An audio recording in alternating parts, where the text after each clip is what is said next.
The first key amendment introduces a licensing regime for FTZ operators. In the past, our FTZs were operated by public bodies that were appointed by the Minister for Finance. As these entities have since been privatized, a licensing regime is more fit for purpose.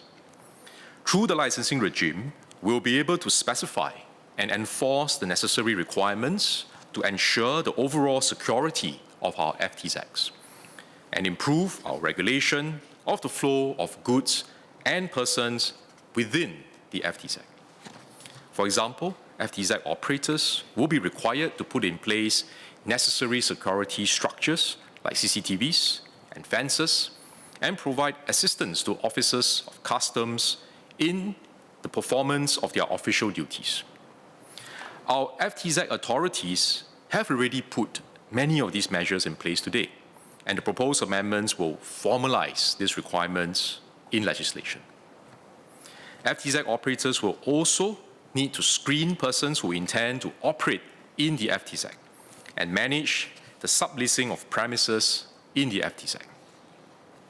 They will also need to report and disclose relevant information on suspicious or dangerous goods or persons within the FTZs to the Director General of Customs. The second key amendment of the bill seeks to regulate the cargo handlers and cargo agents operating within the FTZ. While cargo handlers and agents will not be subject to a licensing regime, the proposed amendments seek to clearly lay out their responsibilities in terms of securing the goods under their charge and data provision. Specifically, cargo handlers will be responsible for monitoring and managing the movement of goods handled at their premises within the FTZs and ensuring their premises are secure. They will need to report goods that may have contravened our laws.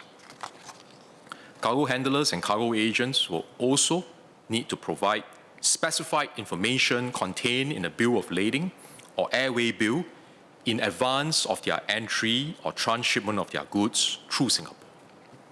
Currently, only information relating to goods that are imported, exported, or controlled goods that are transshipped is required to be submitted as part of the permit application process. With this amendment, information on all transshipment goods will need to be submitted. The third set of amendments sets out the enforcement powers of the Director General and Officers of Customs and the regulatory actions they may undertake. The Director General of Customs will be allowed to grant, renew, suspend, or revoke licenses. He or she will also be empowered to impose or modify licensing conditions and order the removal of dangerous goods, as well as the detainment of goods for customs inspection.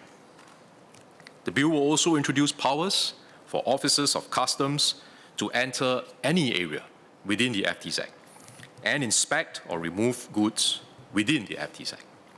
They will also be empowered to request for information for the purposes of investigation, witness examination, arrest of any person without warrant, and search of any arrested person.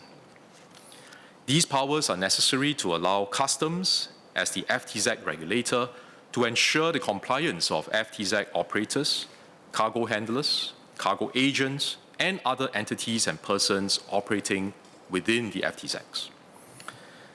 The remaining amendments to the bill are operational and administrative in nature, such as amendments to the penalty framework to address non-compliance with the licensing framework and to allow for compoundable offences in lieu of prosecution.